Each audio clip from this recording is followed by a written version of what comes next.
조정희 목사님께서 1강부터 6강까지 진행을 해주셨는데요. 네, 1강에 관한 내용부터 계속해서 쭉쭉 질문을 드려보도록 하겠습니다. 네, 바로 이제 앞에 놓여져 있는 마이크로 대답을 해주시면 되겠습니다. 1강, 종교를 초월하는 복음이라는 소제목으로 저희들에게 말씀을 전해주셨는데요. 먼저 이 질문을 드리고 싶습니다.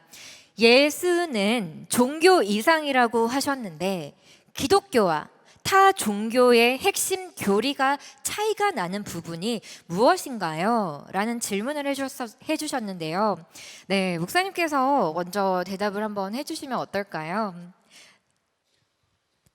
지금까지 얘기한 게 그 얘기인데 답을 또 해야 합니까? 처음 시작할 때 제가 이제 그 종교 이상이라고 했던 이유는 종교의 패러다임은 자력 구원인데 자기가 무언가를 해야 되는 역할이 있잖아요. 근데 복음은 우리 역할은 인간의 역할은 없어요. 하나님이 다 이루셨다. 그래서 마지막 6강에서 십자가와 부활이라는 강의를 통해서 예수님께서 다 이루신 것을 우리가 그냥 받아들이기만 하면 그 신앙은 굉장히 적극적인 것 같은데 어떤 면에서는 지극히 수동적인 거죠. 그분이 주도적으로 행하신 일을 우리가 그냥 받아들이는 것이다. 그런 의미에서 근본적인 차이가 있는 것이죠.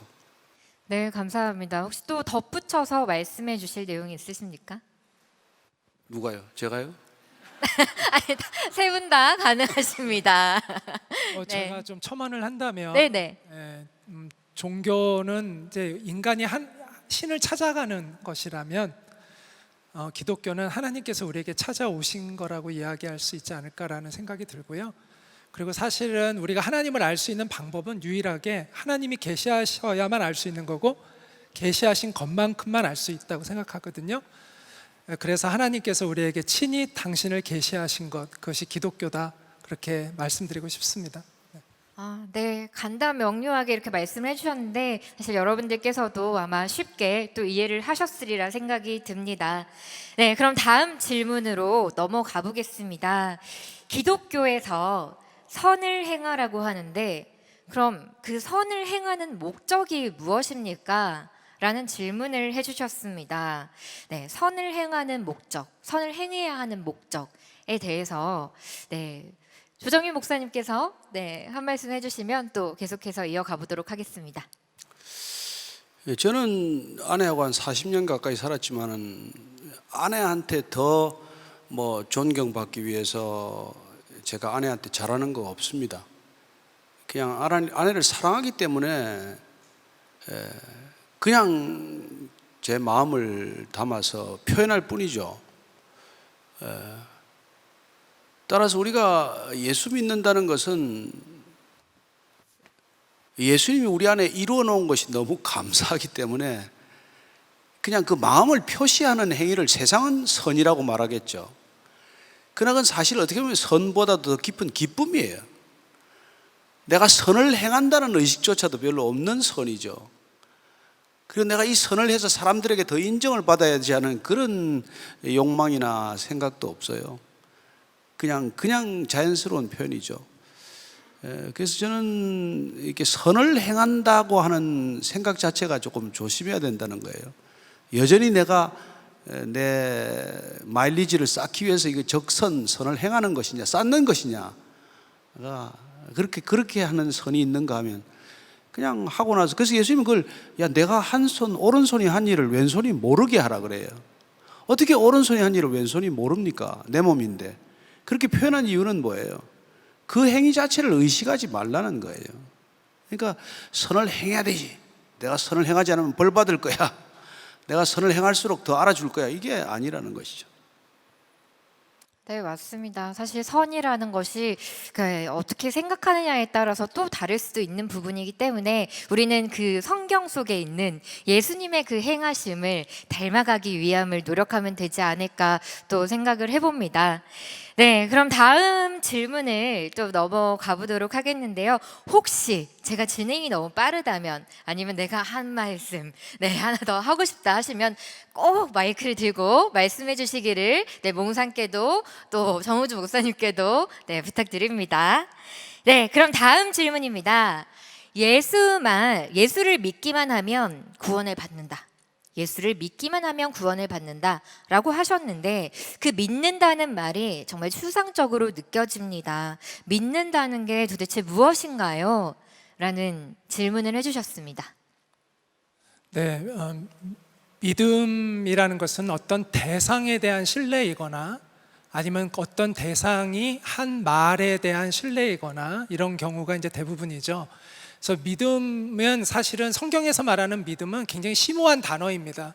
그리고 여러 가지 단계의 믿음들이 있는데요. 근데 그 기본적으로 그 모든 단계에서 공통적인 부분은 하나님과 그분의 약속에 대한 신뢰이거든요. 그게 이제 믿음의 핵심이다라고 말씀드리고 싶고요. 그래서 하나님이 예수님이 우리를 위해서 무엇을 해주셨는지, 그리고 그에게는 우리에게 영원한 생명을 주시겠다는 약속을 주셨잖아요. 그 약속을 믿는 것, 그것이 구원받는 믿음이죠.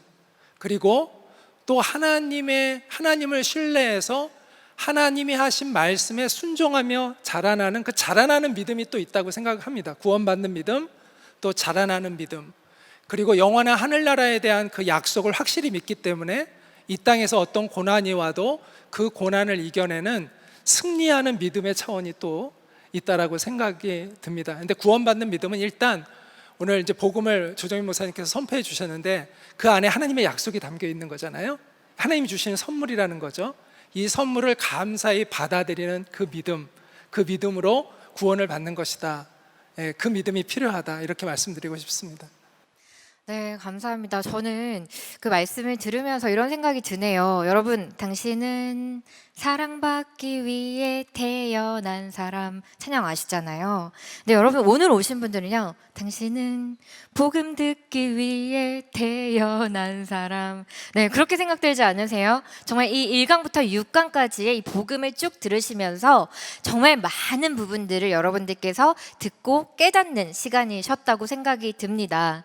그래서 계속해서 질문을 해드리면 2강에 관한 질문입니다. 인간의 죄보다 큰 은혜라는 제목으로 목사님께서 말씀을 전해주셨는데 질문을 드립니다.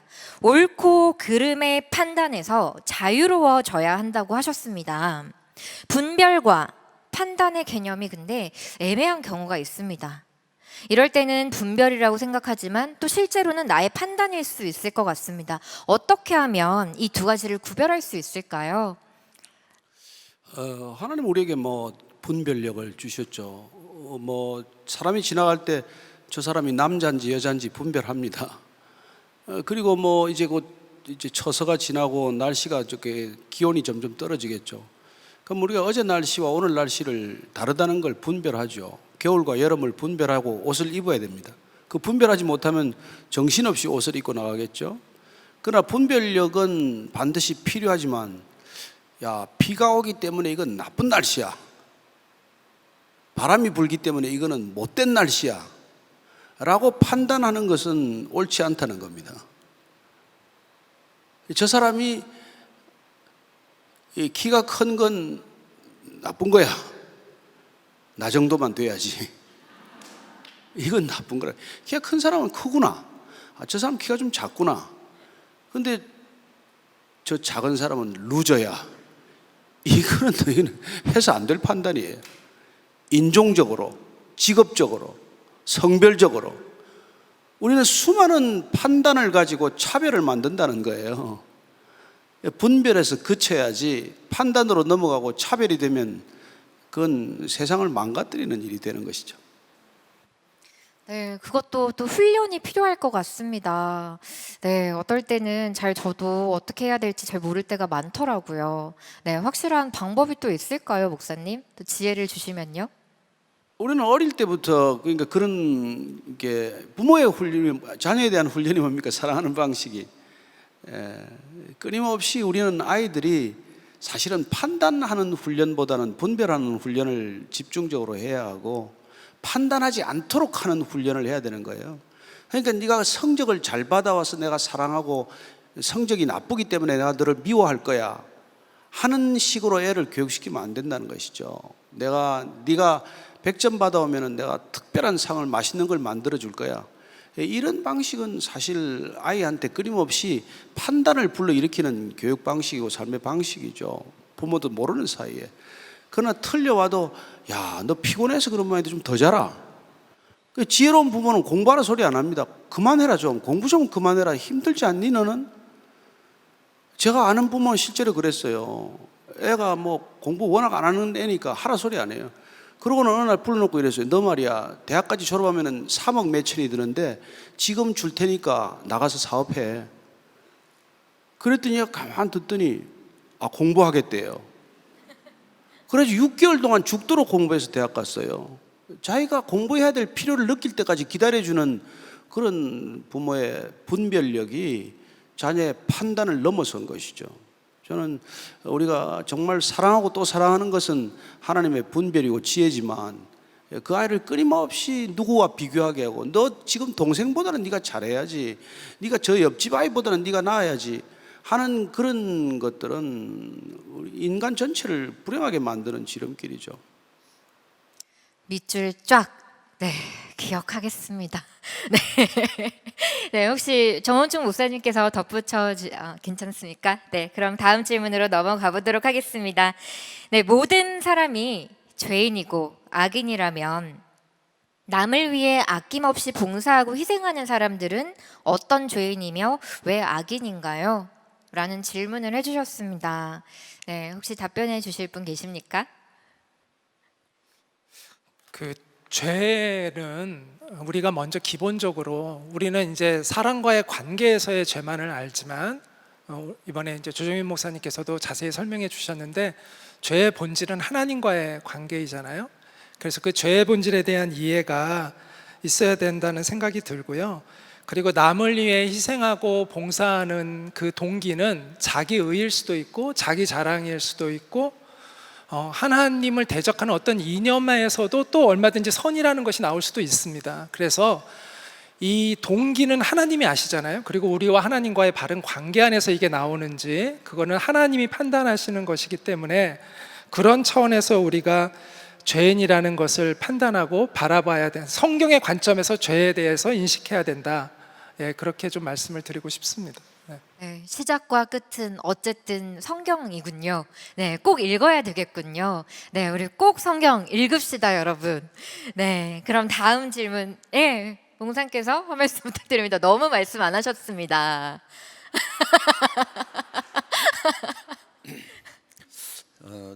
죄가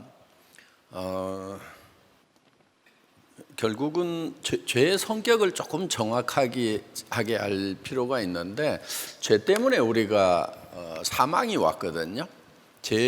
범죄한 영혼은 죽으리라, 죄의 삭은 사망이다 해서 죄가 있어서 우리가 결국은 생명을 잃게 되는 건데, 그런데 이제 우리 사람들은 아니 그 조그만한 죄가 뭐가 그렇게 뭐 죽을 만큼 그런 죄냐 하는 그렇게 이제 반항들을 되게 많이 하고 있죠.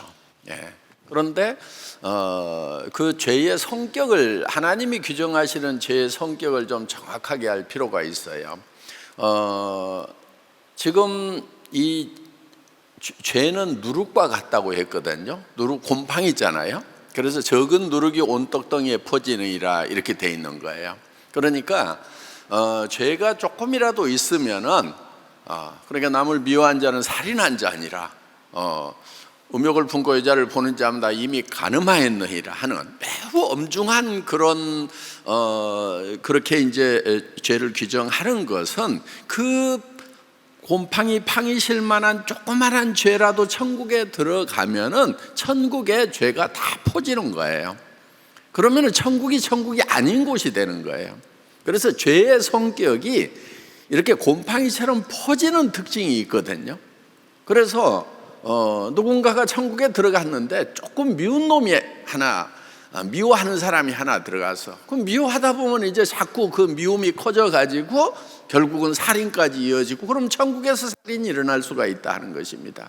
그렇기 때문에 여러분들은 뭐 내가 가지고 있는 이 조그마한 죄가 뭐가 그렇게 큰 문제냐, 그건 여러분들의 주장이고, 죄의 성격상 이 지상의 죄가 그렇게 큰 죄로부터 시작된 것은 아니다 하는 겁니다. 적은 죄가 결국은 사람들을 집단적으로 죽이는 전쟁을 하고 600만을 막 가다가지고 그냥 가스실에 집어넣는 그런 악독함으로까지 발전을 하는, 그것을 우리가 그 죄가 적은 데서부터 시작이 돼서 그렇게까지 커진다는 거예요. 천국도 그렇게 될 수 있어요. 그렇기 때문에 내 안에 있는 조그만한 음욕이라든가 조그만한 미움이라든가 이런 거 가지고는 절대 천국에 들어갈 수 없다 하는 것을 정확하게 인지할 필요가 있어요. 그래야 죄 문제가 해결이 되는 거예요. 이 죄가 얼마나 심각한지를 인지를 못하니까 자꾸 따지는 거예요. 죄의 성격을 모르니까 내가 뭐 어쩌다고 이렇게 어렵게 살아야 되고 뭐 천국 못 간다고 하느냐, 에이 마음에 안 들어 막 이러고 있는 거거든요. 그래서 죄에 대해서 정확하게 좀 죄의 성격에 대해서 하나님이 규정하신 그 성격에 대해서 정확하게 인지를 좀 할 필요가 있다는 생각이 듭니다. 네, 감사합니다. 정말 간절한 마음으로 저희들에게 말씀해 주신 것을 제가 느꼈습니다. 네, 그럼 3강 자유를 허락하는 사랑이라는 제목으로 조정민 목사님께서 말씀을 나누어 주셨는데요. 여기에 관한 질문 몇 가지 드려보도록 하겠습니다. 진리를 알지니 진리가 너희를 자유케 하리라 라는 말씀이 있는데, 그 앞에 내 말이 너희 안에 거하면 이라고 써 있습니다. 내 말이 너희 안에 거한다는 것이 어떤 말씀입니까? 네, 조정민 목사님께 질문을 드려보도록 하겠습니다. 예수님께서 내 말이 거하면 이 표현을 이렇게 여러 번 쓰셨어요. 그중에서 내 말이 거하면 참내 제자가 되고 너희들이 진리를 알지니 진리가 자유케 하리라 이런 말씀도 있지만, 내 말이 너희 안에 거하면 그리하면 무엇이든지 구하라 다 이루리라, 이런 놀라운 말씀을 하세요. 그러니까 내 말이 너희 안에 거한다 하는 말은 예수님이 내 안에 들어오시는 거예요. 우리는 이렇게 사랑하는 사람을 하루 종일 생각하면서 일할 수 있습니다. 그 사람하고 24시간 물리적으로 옆에 같이 붙어 있지 않아도 그분의 말을 하루 종일 생각하는 것이죠. 연애 빠지면 어떻게 됩니까? 나 자기 사랑해 이 말 한마디밖에 기억이 안 나요. 근데 그 말을 계속 생각하는 게 사실 그 사람이 내 안에 들어와 있는 거예요. 그렇잖아요. 아닌가? 다 모르는 표정을.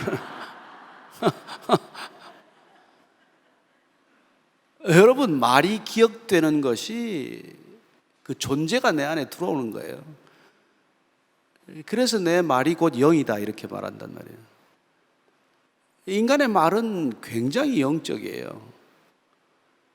그 인간의 말 그 자체가 곧 생명이라고 하는 거야말로 이 성경이 가장 우리에게 밝혀놓은 위대한 하나의 진리 중에 하나입니다. 그래서 우리가 옛날에 뭐 말로 사람을 죽인다 그러잖아요, 그죠? 말 한마디로 천냥빚을 갚는다 이런 표현도 있지만 말로. 그래서 여러분들 시편 1편이라는 게 이렇게 시작해요. 복 있는 사람은 악인의 꾀를 쫓지 아니하고 죄인의 길에 서지 아니하고 오만한 자의 자리에 앉지 아니하고 오직 여호와의 율법 하나님의 말씀을 주야로 묵상하는 자로다 이렇게 표현하는데, 말씀이 주야로 밤낮 없이 생각나고 기억되는 것이 그분이 내 안에 계신 거예요. 그래서 주님께서 성령을 보내주신 까닭도 그분이 하신 말씀이 기억나게 하기 위해서 하시는 것이죠. 그래서 여러분 성경을 읽고 성경을 많이 암송하는 게 중요합니다. 그리고 그분의 말이 우리를 이끌어가는 삶, 그분의 말씀이 우리의 생애를 통해서 이루어지는 것, 그게 예수님의 목표예요. 그래서 우리의 삶을 그분의 말씀을 이루는 수단으로 도구로 쓰시고자 하는 것이 구원하시는 목적이에요. 그러니까 여러분들이 받은 말씀이 있어야 돼요. 예수 믿다가 받은 말씀이 있어야 돼요. 저는 몇 년마다 말씀을 하나씩 받으면 그게 한 몇 년씩 살아가는 힘이 됩니다. 예를 들어서 제가 처음 받은 말씀은 그 말씀 너는 내 것이라는 거예요. 제가 인생의 모든 질문이 풀린 말이에요. 이사야서 43장 1절 말씀이에요. 야곱아 너를 창조하신 이가 말씀하시느니라. 이스라엘아 너를 조성하신 이가 말씀하시느니라. 내가 너를 불렀고 내가 너를 지명하여 택하나니 너는 내 것이라. 여러분, 나는 내 건 줄 알았어요. 근데 그분 거래요. 더 이상 내게 뭐 있어요? 내 소유가 다 없어져 버렸는데. 그래서 내가 소유로부터 자유해지는 경험을 했고, 여호와는 나의 목자시니 부족함이 없다. 이 부족함이 없다는 선언이구나. 그 말을 통해서 저는 제가 부족함이 없다는 걸 날마다 경험하고 살고, 신학교 갈 때는 이 말씀을 받아서 에베소 3장 8절 말씀이요. 모든 성도 중에 지극히 작은 자보다 더 작은 나에게 이 은혜를 주신 것은 측량할 수 없는 그리스도의 풍성을 이방인에게 전하게 하시고 영원 전부터 만물을 창조하신 하나님의 경륜이 어떠한가를 드러내려 합니다. 저는 그것 때문에 이러고 사는 거예요. 이 하나님의 풍성함, 이 하나님의 은혜, 이 하나님의 놀라운 기쁨을 모르는 사람한테 이거 좀 전해보자고 이거 하는 거란 말이죠. 그래서 그 말씀이 들어오면 저는 여러분들이 하나님과 동행하는 것이다, 그분이 내 안에 계신 것이다, 이걸 알 수 있는 것입니다. 아니면 감정에 치우쳐요. 그래서 컨디션 좋은 데는 하나님이 계신 것 같고 컨디션이 좀 나쁘면 안 계신 것 같아. 일이 좀 풀리면 하나님이 가까운 것 같고 일이 안 되면 하나님이 멀어진 것 같아. 기도를 응답받으면 하나님이 나를 사랑하시는 것 같고 기도가 응답 안 되면 하나님이 나를 미워하시는 것 같아. 그게 아니란 말이에요. 그렇게 내 감정에 치우치는 것이 아니라 하나님의 말씀에 내가 이끌리고 붙들리는 바 되어야 되는 것이죠. 아멘. 감사합니다. 그럼 막간을 이용해서 두 분께도 질문을 드려보고 싶은데 지금 그냥 생각나는 말씀 구절 있으면 하나씩 공유해 주시면 어떨까요? 너무 어려웠나요? 네, 받은 말씀 뭐 이런 거 생각나는 거. 아유, 넘어가겠습니다. 생각하고 계셔주시면 감사하겠습니다. 네, 4강 고난이 해석되는 기쁨이라는 제목으로 말씀을 전해주셨는데 질문 몇 가지 드리고 싶습니다. 현재 고난과 고통을 겪고 있는 사람들에게 그것마저 하나님의 뜻이라고 말을 해야 하는 걸까요, 목사님? 이 고난의 의미에 대해서 우리가 어떻게 해석하느냐의 문제라고 아까 조정희 목사님께서 설교해 주셨는데, 정말 고난을 어떻게 해석하고 바라보느냐가 제일 중요한 것 같아요. 저는 로마서 말씀에 환난은 인내를, 인내는 연단을, 연단은 소망을 이루는 줄 암이라라는 이 말씀이 사도 바울이 환난의 의미를 깊이 깨달은 거거든요. 그래서 사실 고난이라는 이유는 여러 가지가 있죠. 내가 실수하고 잘못해서 고난을 겪는 경우가 대부분 많습니다. 또 하나는 다른 사람이 잘못한 것을 내가 또 피해를 입어서 고난을 겪게 되는 경우도 있고요. 또 하나님의 나라와 의를 위해서 고난을 선택해서 고난을 받는 그러한 경우들이 있는데, 마지막 그 고난은 정말 거룩한 고난이고요. 저는 그 고난을 받는 사람은 고난의 의미를 이미 알고 있다고 생각해요. 그래서 우리가 위로할 필요가 없어요. 그러면 하나님의 위로를 바로 받기 때문에 그거는 뭐 우리가 논할 그런 단계가 아니라는 생각이 들고요. 그런데 내가 억울하게 당한 고난이라 할지라도, 또 내가 실수로 당한 고난이라 할지라도 고난이 주는 유익은 뭐냐면 이 세상이 내 고향이 아니라는 걸 알게 해주는 것 같아요. 그래서 이 땅이 내가 소망을 두고 살 곳이 아니구나, 그 고난을 내가 당할 때 그걸 깨닫게 되고, 이 세상의 것들을 움켜쥐기 위해서 살았는데 그것이 아니구나라는 걸 깊이 깨닫고 그 영원한 하나님의 나라와 그 진리를 찾게 하는 그 과정이 된다면 그거는 고난이 이제 복이 된다고 생각을 합니다. 그래서 우리가 중요한 거는 이 고난의 원인을 아는 것보다 더 중요한 거는 내가 지금 이 고난을 통해서 어디를 향하여 가고 있느냐를 점검하는 게 굉장히 중요해요. 이 고난을 통해서 내가 절망하고 있는 길로 가느냐, 아니면 이 고난을 통해서 내가 하나님을 바라보는 길로 가느냐, 어떤 실수로, 어떤 잘못으로, 어떤 원인으로 내가 고난을 당한다 하더라도 이 고난을 통해서 내가 주님을 향하여 가게 된다면 이 고난은 축복이 되는 것이죠. 그런 관점으로 고난을 해석하면 좋을 것 같습니다. 여러분 굉장히 지금 주의해야 될 게 있는데, 그 쓰나미가 와가지고 이렇게 피해를 입잖아요. 그봐 이게 하나님의 뜻이지. 이런 소리 절대 해서는 안 됩니다. 남의 불행을 보고 불행을 겪는 게 하나님의 뜻이라고 말할 수 없어요.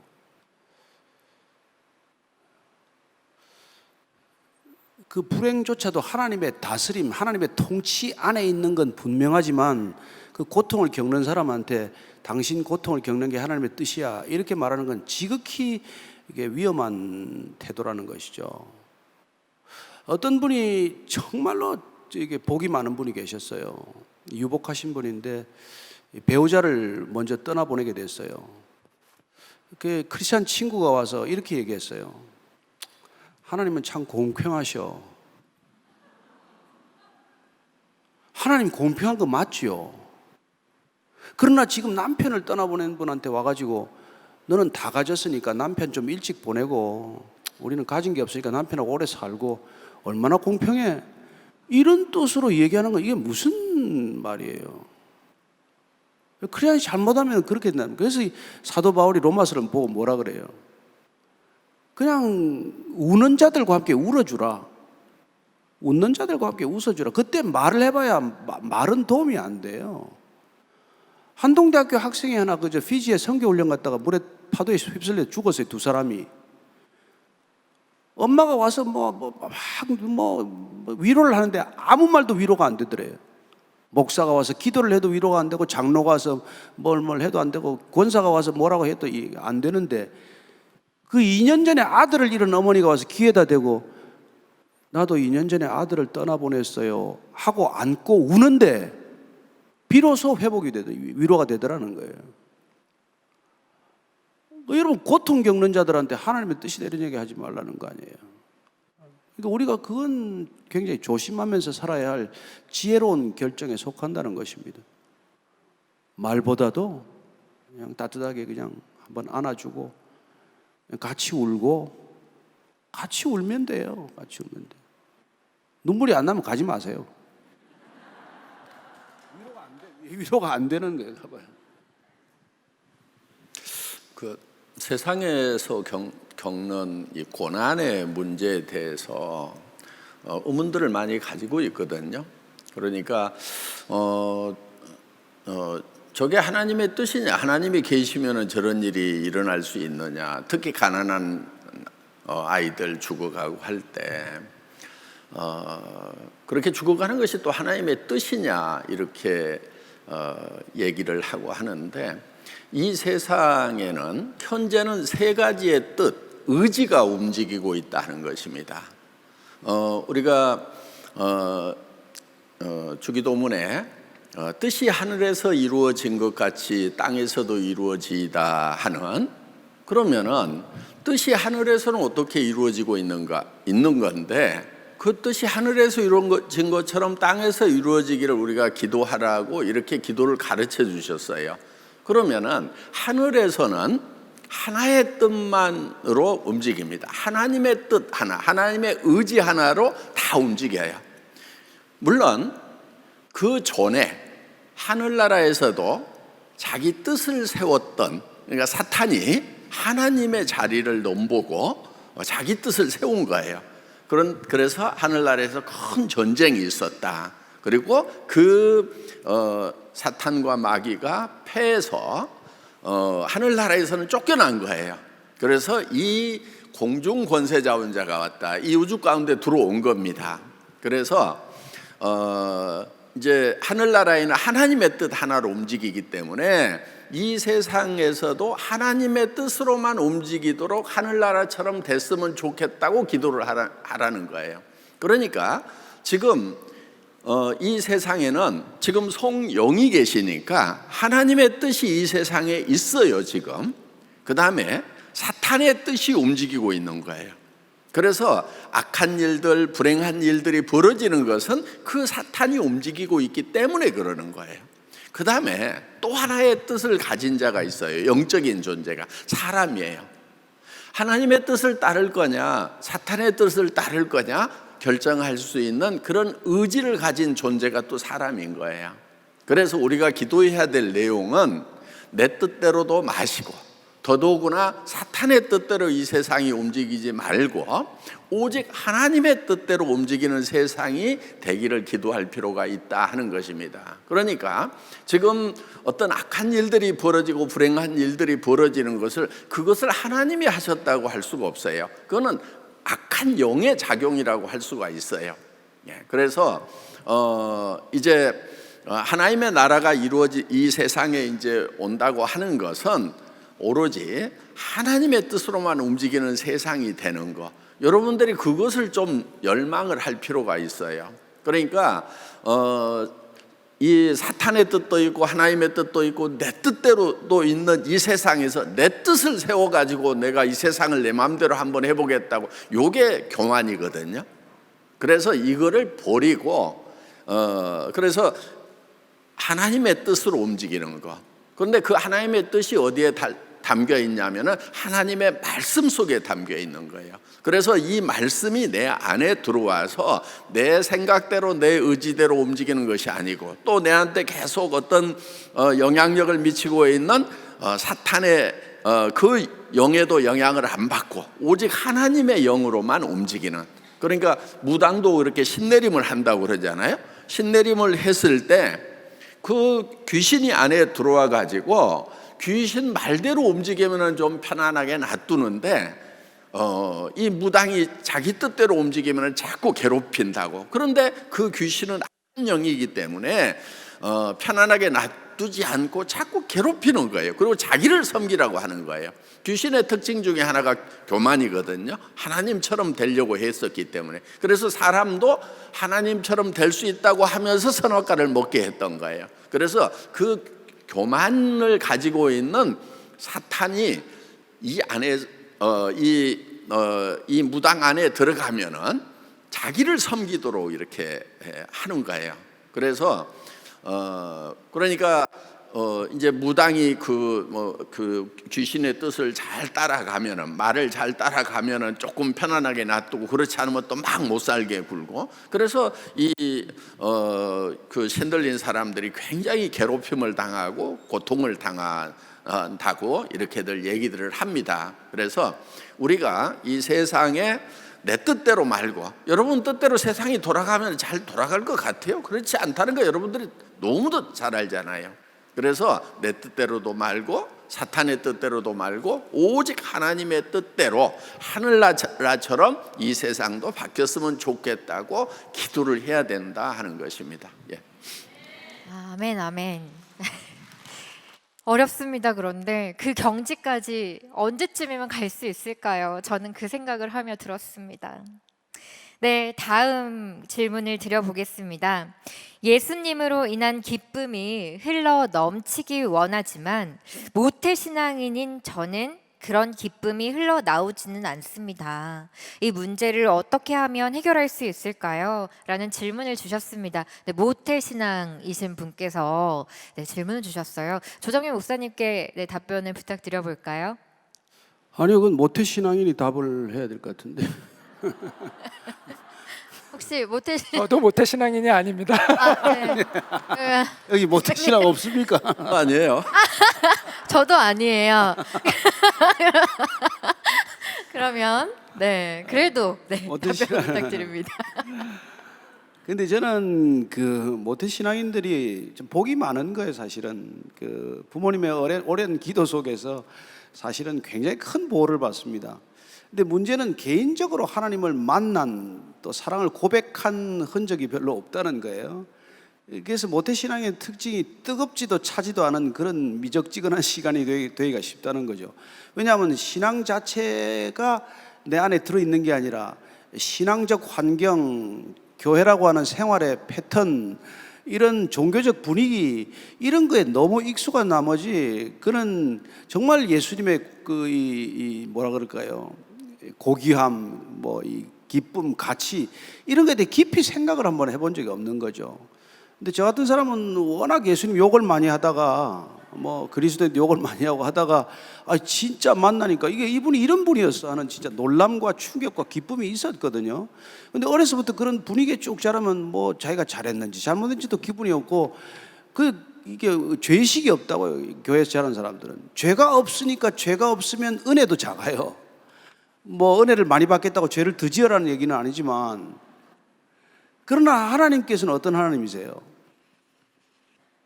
그런 은혜를 갈망하도록 하기 위해서 유산을 요구해서 집을 나가겠다는 아들에게 유산을 죽지도 않았는데 유산을 줘서 내보내요. 그 목적은 뭐예요? 하나님을 갈망하는 것을 알 수만 있다면 내가 재산 떼어주더라도 내보내겠다는 거란 말이에요.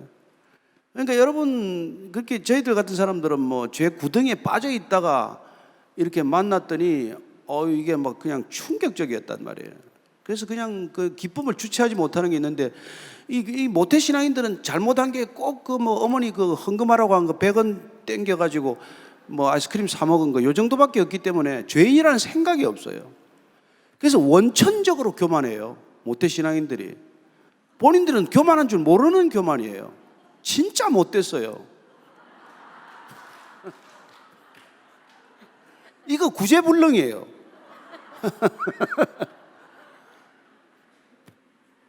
차라리 그럴 바에 한번 죄를 지어봐야 돼 정말. 그래서 여러분 정말 그 복된 걸, 복의 가치를 모르기 때문에 기쁨을 못 느끼는 신앙이라면은 정말 한번 거친 세상에 한번 나가볼 필요도 있고 세상 속에서 열심히 살아볼 필요가 있어요. 이 사람들은 무슨 문제만 있으면 교회를 피해버렸어요. 한 번도 세상에서 진지하게 부딪히질 않아. 저희들은 뭐 그냥 진짜 피 터지는 현장에서 살아봤는데, 이 교회 다니는 사람들은 이 피 터지게 사는 사람을 제가 본 적이 없어요. 비겁하고 도망 잘 가고 아주 열정도 부족하고 말이죠. 오죽 쓴 사람이 없으면 바울을 불러 썼겠나, 내가 이런 생각도 들고 그래요. 그래서 여러분들이 모태 신앙인들은 정말 적극적으로 하나님을 추구해야 합니다. 내가 하나님을 못 만나면, 이거 어제 뭐 몽상우리 선생님께서 2박 3일간 단식하고라도 어머님 교회 안 오시면 제가 죽겠습니다, 이런 각오가 한번 있어야 되는 것이죠. 한번 40일 새벽 기도를 해보든지 1년간 새벽 기도를 해보든지 한번 뭐 뜻을 정하고 한번 자기를 벼랑 끝까지 몰아붙여야 돼요. 그리고 성경 통독을 처음부터 하면 내가 뭐 10도가라든지 100도가라든지 한번 끝을 보겠다고 한번 가는 게 있어야죠. 그래서 하나님께서 예레미야서 말씀처럼 나를 찾고 찾으면 내가 만나 주리라. 늘 있다고 생각하지 찾지는 않아서, 본인들 모태 신앙인들은 하나님을 찾은 기록이 없어요.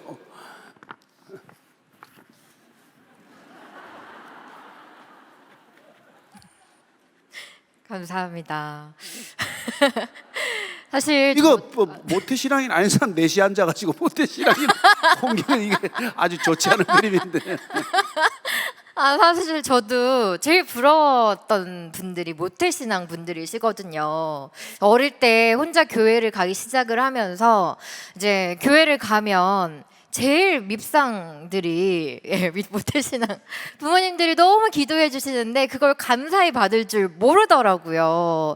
그래서 이 질문 주신 분께는 죄송하지만 오늘 목사님께서 직설적으로 말씀을 해 주셨는데 정말 그 감사한 상황이신 것 같습니다. 그래서 그 감사의 그 요소들을 한번 찾아서 부모님께서 나를 위한 그 기도를 한번 태에서부터 있었던 그 기도를 기억을 해보시고 하나님의 사랑 듬뿍 받은 사람으로 또 성장해 나가는 그런 우리 신앙인이 되셨으면 좋겠다는 생각을 해봅니다. 너무 부러워서 나도 꼭 나중에 자녀를 낳으면 모태신앙 자녀를 만들 거야. 저는 그렇게 참 그런 생각을 하면서 살아왔던 것 같습니다. 네, 이렇게 4강까지 질문을 드렸는데요. 네, 어쩌면 이 꿈의 대화라는 이 코너가 사실 이 세 분께 굉장히 부담스러운 자리가 될 수도 있잖아요. 여러분들을 위해서 진심으로 이렇게 말씀을 드리고 있으신데 이 뜨거운 조명 받으면서 이 자리에 계시는 세 분을 위해서 박수 한번 보내주시면 감사하겠습니다. 네, 그러면 이제 5강에 관한 질문 몇 가지 드려보도록 하겠습니다. 거듭나서 걷는 제자도라는 제목으로 오늘 말씀을 전해주셨는데, 예수님을 따라 나선다는 것이 꼭 목사나 선교사 같은 사역자가 아닌 것은 알겠는데 실제 내 생활, 회사 생활 속에서 어떤 모습이 거듭나서 걷는 제자의 삶일까요? 네, 이렇게 질문을 해주셨습니다. 굉장히 많은 고민을 하고 계신 분이신 것 같습니다. 저 얘기. 네. 제가 예수 믿고 나서 이제 회사에서 제가 그렇게 술자리를 주도하고 그냥 폭탄주를 3,5,7,9로 먹이다가 딱 끊으니까 이 비난이 이제 막 본물 터지듯 터진 거예요. 남을 그렇게 먹이더니 저놈이 교회 나가다가 자기는 이제 안 먹는다고 그런다고. 그래서 제가 부장 시절인데 참 제 위에 국장님이 제 머리 위에다가 술을 붓고 말이죠. 제 부하 직원이 17명인데 그 앞에서 술을 뒤집어 쓰고 뭐 이제 난리가 났어요. 제가 화를 냈겠습니까? 제가 흘러내린 술을 닦으면서 아, 예수 믿고 이런 처음 고난을 겪는데 기쁘더라고요. 나도 고난을 겪는구나. 그러는 그날 그 다음 날 아침에 제가 읽던 책 2권을 그 국장님 책상에다 몰래 놓고 왔어요. 그게 그때 제가 헨리 나우엔의 조금 책을 많이 읽을 때인데 헨리 나우엔의 아담이라는 책하고 상처 입은 치유장가는 책을 2권 넣었는데 그러면서 제가 매일 그분을 위해서 기도했습니다. 제가 6개월 기도했는데 어떤 일이 일어났는지 아십니까? 제가 간정 집회하는데 앞에 앉아 있더라고. 그분이 지금 큰 교회 장로님 되셨어요. 예. 저는 여러분 목사는 그 사람 만나지도 못하고 전도 못해요. 목사는 그냥 자기 성도가 다른 교회 안 가면 좋게 그냥. 그게 아니라 저는 여러분들이 거듭난다는 게 무슨 목사 되고 이 되는 거는 상관이 없어요. 오히려 저는 삶의 자리가 바뀌는 걸 보는 거죠. 왜냐하면 여러분이 바뀌었기 때문에 삶이 바뀌는 거고 여러분 환경이 바뀌는 거고 이웃이 바뀌는 거죠. 그래서 정말 한 사람이 돌아오면 천국에서는 파티가 일어나는 거예요. 그 한 사람 때문에 무슨 변화가 일어나는지 하나님 다 아시니까 잔잔한 파문 같지만은 호수 끝까지 파문은 갈 거예요. 한 사람이 돌아오면 정말 어떤 변화가 일어나는지 하나님 다 아십니다. 여러분이 정말 그 있는 자리에서 굳게 믿음을 지키고 그냥 일상을 살아가면 돼요. 제가 이런 비유를 합니다. 옛날에 그 큰 돌을 쪼갤 때 그때 무슨 수로 돌을 쪼개겠어요? 조그만 구멍을 막 내가지고 줄을 해가지고 쐐기를 박아요. 참나무 쐐기를 박습니다. 참나무 쐐기에 계속 물을 부어요. 예? 그러면 참나무가 부풀어가지고 어느 날 그 참나무를 꽂아놓은 그 큰 바위가 쩍 갈라지는 바위를 그렇게 쪼갰어요. 여러분들이 있는 자리에서 날마다 성령 충만한 게 물이 부어지는 거 아니에요? 여러분들이 그 자리에 있어서 그 자리 지키기만 하면 그 조직이 깨질 줄로 믿습니다. 저는 성령 충만한 사람이 어떤 이 나라 기관, 어떤 무슨 뭐 단체에 있더라도 그 자리에서 믿음을 지키고 있으면 그 조직이 둘로 반쪽이 나든지 그 조직이 달라질 거라고 믿어요. 저는 왜 그 그리스도인들이 가서 삶의 자리를 안 지키고 걸핏하면 뭐 신학교 간다 그런지 모르겠어요. 신학교 지금 뭐 가봐야 별 일도 없는데. 아니 뭐 말도 잘 못하는 사람이 신학교 가서 설교 어떻게 합니까? 그 말이라도 좀 하면 가든지.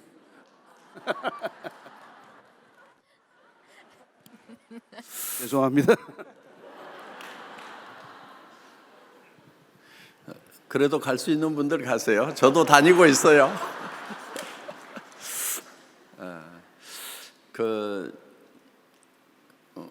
제가 초등학교 5학년 때 이제 처음 교회 나갔다가 고1 때 본어게인을 했어요.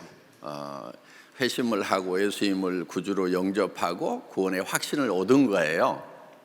근데 저는 어렸을 때부터 장사꾼이 되겠다는 것이 꿈이었어요.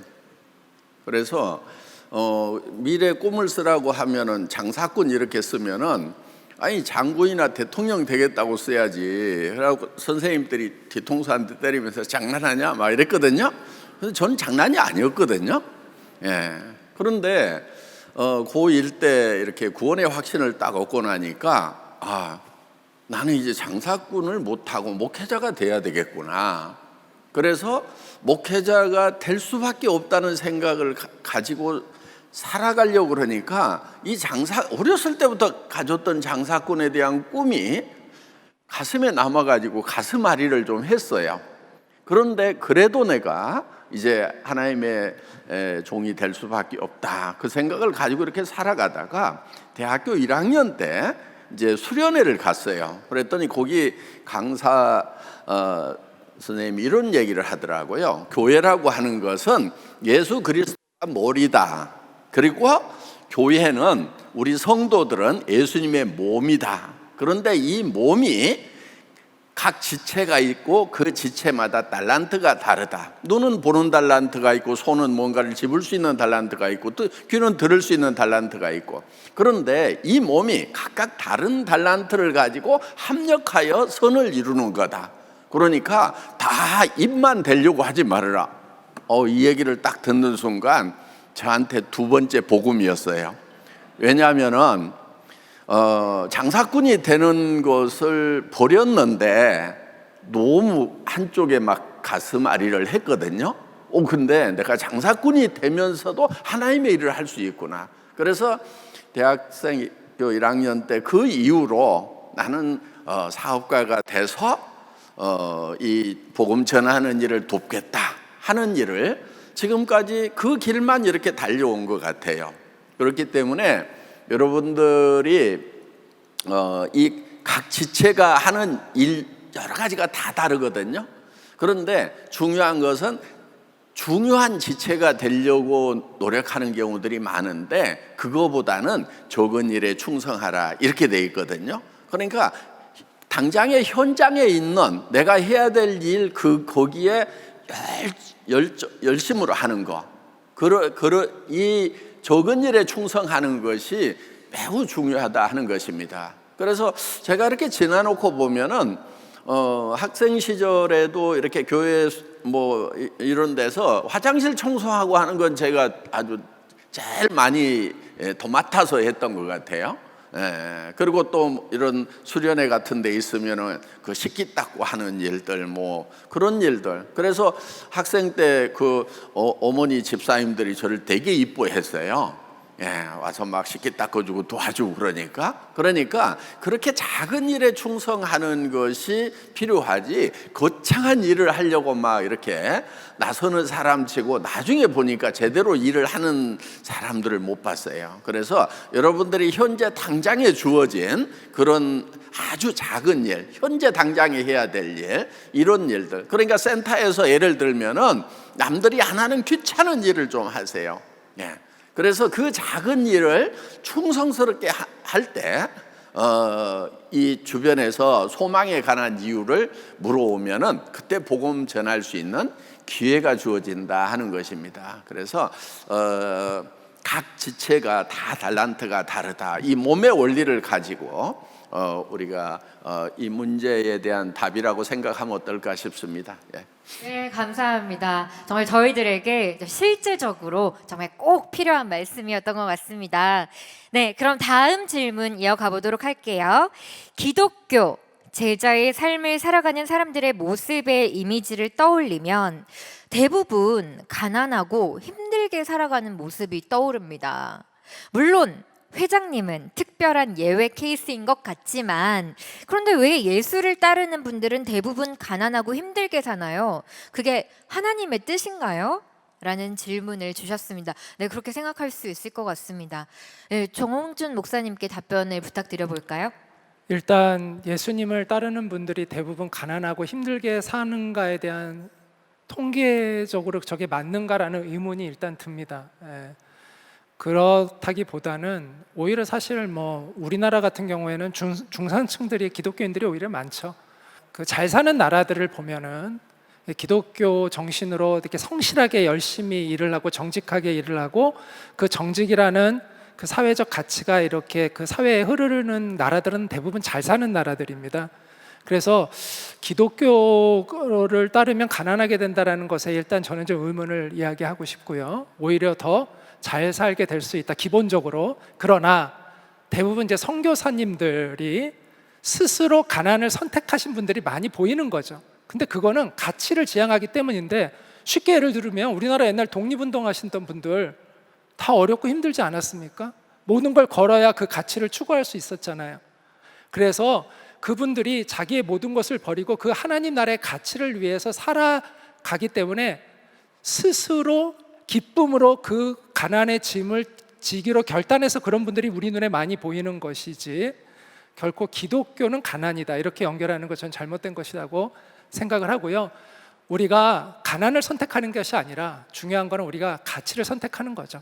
그 가치를 선택하는데 누구는 부자가 될 수도 있고 또 누구는 가난한 게 될 수도 있는 거고, 근데 그거는 중요한 문제는 아니라고 생각합니다. 어쨌든 우리는 가치를 선택하는 사람이 되어야 한다, 이렇게 말씀드리고 싶습니다.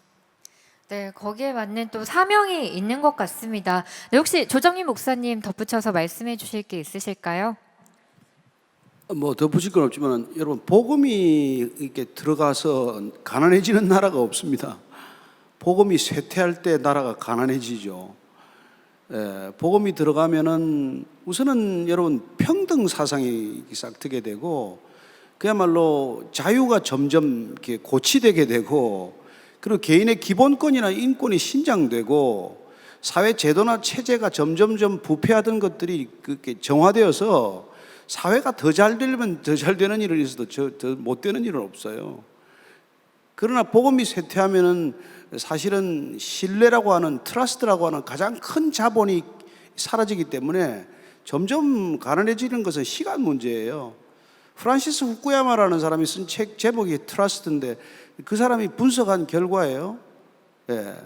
복음은 신뢰 사회를 만드는 기초입니다. 근데 가난한 사회를 가면 갈수록 부정직한 사회예요. 믿음이 없고 신뢰가 없고 이 관계가 다 깨어지는 것이죠. 여러분, 공산주의가 왜 망했습니까? 72년 만에 러시아의 공산주의가 왜 막을 내렸어요?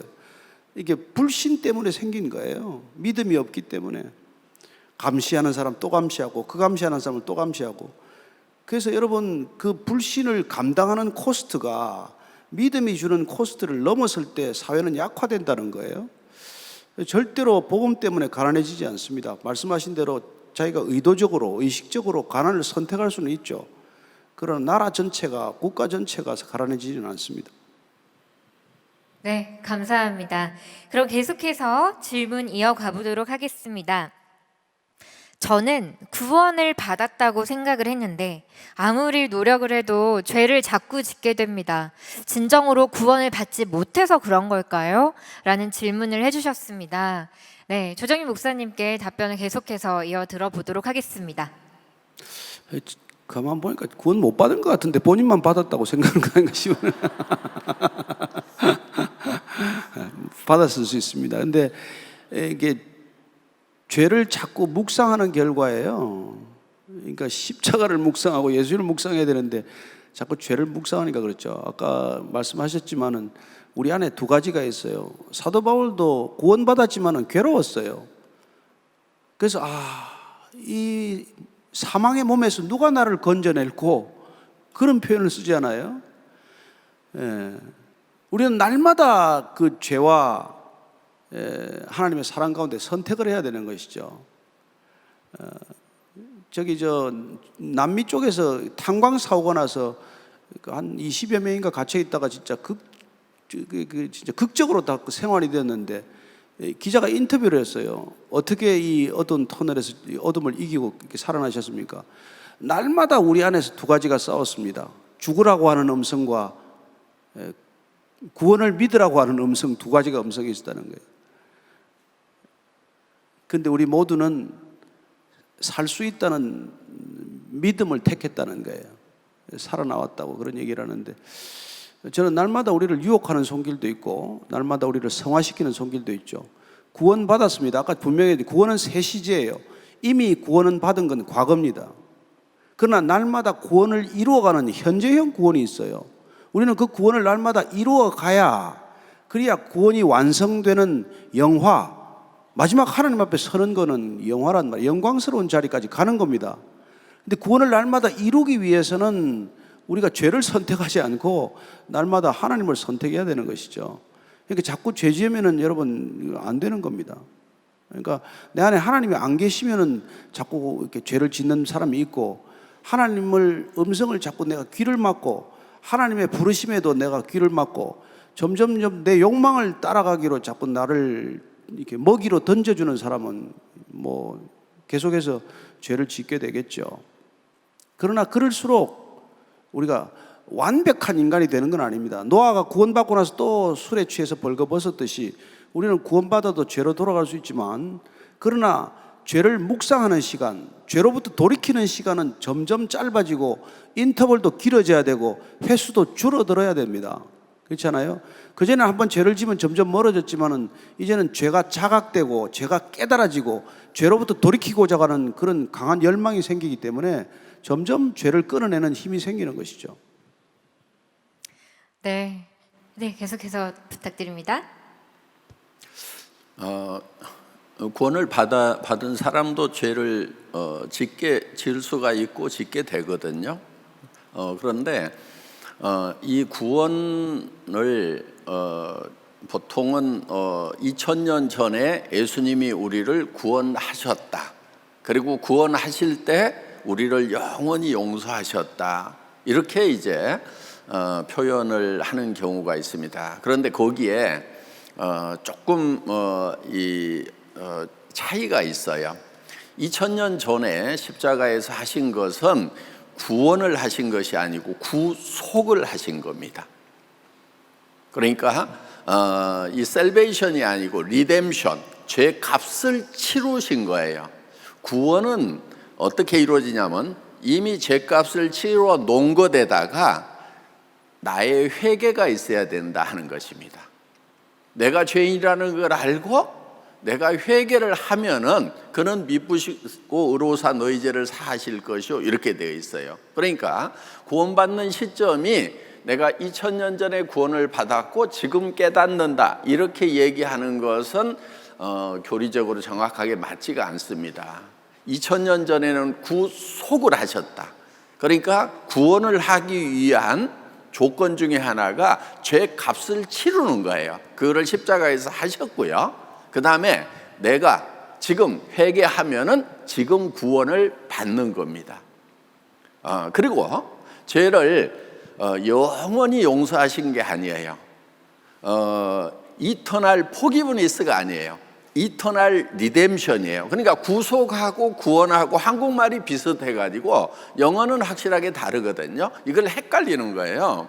그래서 영원히 용서한 것이 아니고 영원히 죄값을 치러놨다. 그러면 구원을 받고 나서 내가 죄를 지으면은 그때 우리가 우리 죄를 자복하면은 그걸 이제 컨페스를 하면은 하나님이 우리를 그때 용서해 주시는 거예요. 용서할 수 있는 조건은 뭐냐면은 2000년 전에 죄값을 치러놨기 때문에 구원을 받고 나서 지금 짓는 죄도 우리가 자복을 해야 되는 거예요. 그러면은 그는 미쁘시고 의로사 너희 죄를 사하실 것이요. 그러면은 이제 자복을 안 하면 어떻게 되느냐? 그럼 지옥 가느냐? 그거는 아니에요. 왜냐하면은 하늘나라의 생명으로 구원받는 순간에 회개하고 구세주로 주님을 영접하는 순간에 하늘나라의 백성이 됐고 하나님의 자녀가 됐고 하나님 집안의 권속이 된 거예요. 그러니까 하나님 집안의 호적에 올라간 거예요. 그게 생명책이에요. 그 올라간 것은 영원히 지워지지 않아요.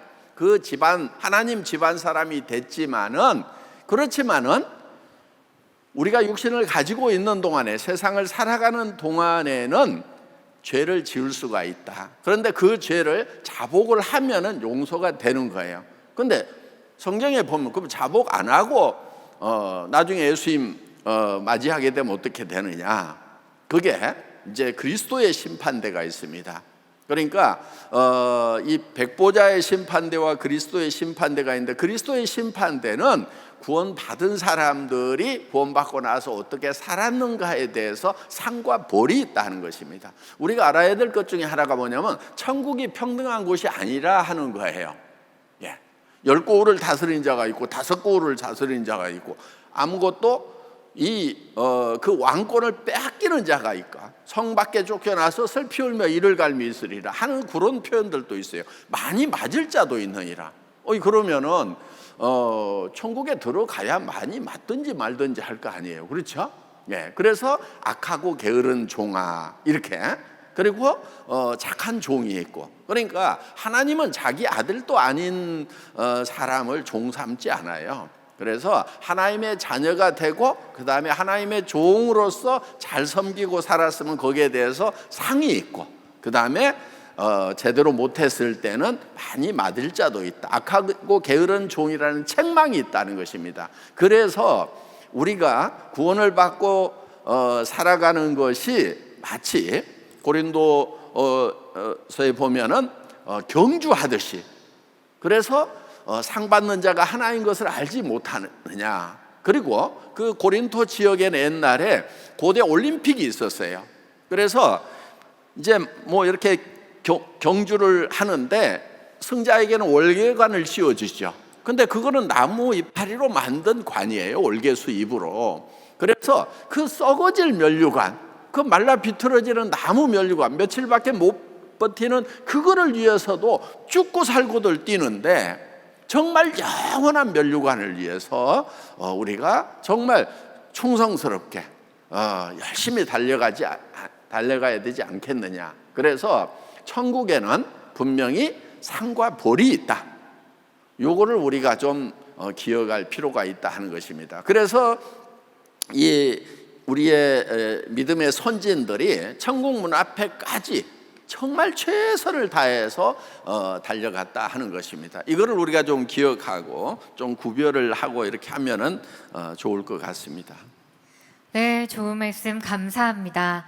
네, 그러면 계속해서 이어서 6강 부활과 연결된 십자가에 관한 강의를 말씀을 조금 전에 들으셨었는데, 계속해서 구원에 관련된 질문이 나오는 것 같습니다. 네, 이 질문을 드려보겠습니다. 그렇다면 내가 구원받았다는 것을 어떻게 알 수 있을까요? 꼭 알고 싶은데 저에게는 너무 어렵습니다. 어떤 신호라도 있는 걸까요? 네, 조정민 목사님 답변 부탁드립니다.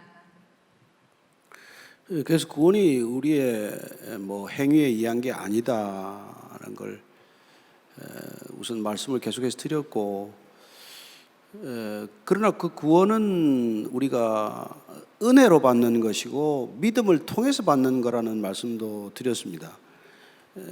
그 구원을 은혜로 받는다는 것, 그리고 믿음을 통해서 받는다는 것은 저는 그렇게 비유를 해요. 이 전기가 여러분들이 들어와서 여기 깜깜한 데 들어와서 벽에 있는 스위치 하나를 올리면 이게 다 밝아진단 말이에요. 그 벽에 있는 스위치 하나 누르면 밝아진다는 것을 믿고 우리가 스위치를 누르는 거 아니에요. 그럼 우리가 스위치를 눌러서 불이 들어오긴 했지만은 이 불이 들어오기 위해서 어마어마한 기반 시설이 있어야 한다는 걸 우리가 알지 않습니까? 그게 핵발전소가 되었건 무슨 뭐 석탄 발전소가 되었건 발전소가 지어져야 되고, 그 발전소에서 전선으로 변전소를 거쳐서 수많은 길이에 전선이 깔려야 되고, 그리고 집에 들어오기 전에 집 밖에 있는 전기에서 감압 장치가 있어야 되고, 그리고 모든 벽마다 전선이 설치가 돼야 되고, 그리고 스위치 끝까지 전선이 다 있어야 된다는 이 어마어마한 걸 이거 우리가 잘 인식을 안 하지만은, 한 가지 우리가 아는 건 그냥 벽에 스위치를 누르면 불이 들어와. 여러분, 구원은 그렇게 벽에 스위치를 누르면 불이 들어온다는 걸 믿는 것처럼 믿음으로 그렇게 구원을 받는다는 거예요. 근데 그 믿음이 자꾸 오락가락 하는 게 문제란 말이에요. 그래서 그 믿음의 기초는 우리가 아까도 말씀드렸지만 우리가 믿는 대상에 있지 나한테 있지 않다고요. 내 믿음은 하도 오락가락 하니까. 우리가 한강을 건널 때 내 믿음으로 건너는 게 아니라 한강 얼음의 두께로 건너가는 거란 말이에요. 얼음이 굳게 얼어 있으면 안 빠지고 걸을 것이요, 얼음이 그냥 살얼음판이면 내가 아무리 기도하고 믿음으로 가도 빠진단 말이에요. 그러니까 믿음은 내가 믿는 내 자신이 중요한 게 아니라 내가 믿는 게 사실이냐, 내가 믿는 대상이 정말 믿을 만한 분이냐, 내가 믿는 분이 그런 능력이 있는 분이냐, 그걸 아는 게 중요하단 말이에요. 그러니까 믿음은 점점 나를 묵상하지 않고 내가 믿는 대상을 묵상하는 일이 되는 것이고, 그분을 알기 위해서 성경을 읽는 것이고, 그 성경을 읽다 보니까 요한복음 5장 24절에 내가 진실로 진실로 너희에게 이르노니 너를 사망에서 생명으로 옮겼다라고 하는 이 말씀을 우리가 믿을 때 우리가 구원에 이르는 거란 말이에요. 그러니까 그 말씀을 알고 그 말씀을 믿는 거지 내가 그 느낌이나 생각으로 믿는 게 아니란 말이에요. 그러니까 자꾸 구원이 흔들리는 것 같고 구원이 오락가락 하는 것은 내 생각을 너무 많이 하는 거죠. 성경에서 말씀하는 그 말씀을 붙들고 굳게 구원을 믿고 가야 되는 것이죠. 네, 감사합니다. 스위치를 껐다 켰다 하지 말고 정말 그 믿음으로 우리가 그 구원이라는 것에 대한 확신이 꼭 드셨으면 좋겠습니다. 방금 말씀하신 것과 같이 그 구원은 은혜로 우리가 안다고 말씀을 하셨잖아요. 정말 우리가 이 누리는 모든 것들이 은혜이고 내가 숨을 쉬는 것, 이 꽃들과 모든 것을 보는 것에 대한 감사를 알게 된다면 그 구원의 확신을 조금 더 알 수 있지 않을까요? 네, 이 꿈의 대화 시간 함께 해주신 세 분께 정말 감사드리고요. 정홍준 목사님부터 한 말씀씩 부탁드리고 마지막 축도로 마치도록 하겠습니다. 인류의 역사에서 우리가 신뢰할 만한 위인들 가운데 이런 말씀을 하신 분은 예수님밖에는 없어요. 만약에 이 세상에 진리가 없다면 우리의 삶은 정말 아무런 소망이 없다고 생각합니다. 그런데 유일하게 우리에게 그 말씀을 주신 분이 계시는데 그분이 예수님이시고, 예수님은 당신이 참 진리됨을 역사적으로 증명해 주셨습니다. 그게 바로 부활이죠. 그래서 예수님이 그 십자가의 의미가 부활로서 밝혀지고 우리가 깨달아지고 그것을 계시로 주신 거죠. 그래서 저는 늘 자주 이렇게 축도할 때마다 우리의 유일한 소망 되시는 우리 주 예수 그리스도의 은혜와라고 이렇게 고백을 하는데요. 예수님만이 우리의 유일한 소망이 되십니다. 참 진리 되시는 예수님 모두 꼭 믿으시고 꼭 그 진리 안에서 여러분 자유를 누리시기를 바랍니다.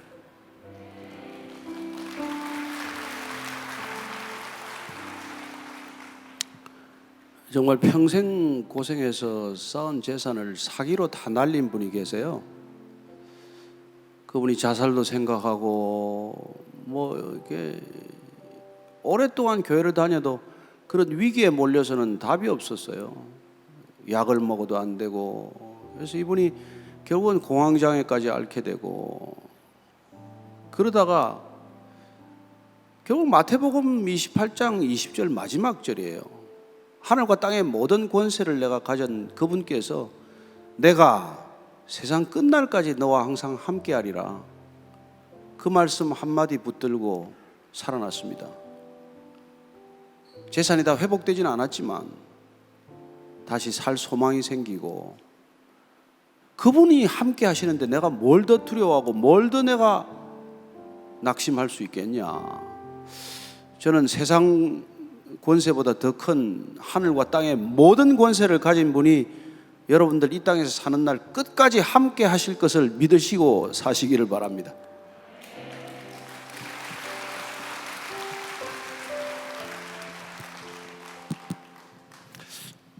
메멘토 모리, 라틴어입니다. 너의 죽음을 기억하라. 우리 앞에 죽음이 있다는 거 기억하고 살았으면 좋겠습니다. 메멘토 모리. 감사합니다. 이 시간이 너무 아쉽습니다. 하지만 이 시간을 마무리하면서 정홍준 목사님의 축도로 마치도록 하겠습니다. 이제는 우리의 유일한 소망 되시는 우리 주 예수 그리스도의 은혜와 하나님 아버지의 그 크신 사랑과 성령님의 교통하심이 2022년 여름 복음 온전히를 통해서 참 진리 되시고 소망 되시는 예수님을 믿음으로 하나님 나라에 들어간 모든 이들과 또 이 믿음을 함께 공유하며 하나님의 나라의 소망을 품고 이 땅에서 아버지의 뜻을 받들며 살아가기를 원하는 우리 모두 위에 늘 함께 있기를 간절히 축원하옵나이다. 아멘.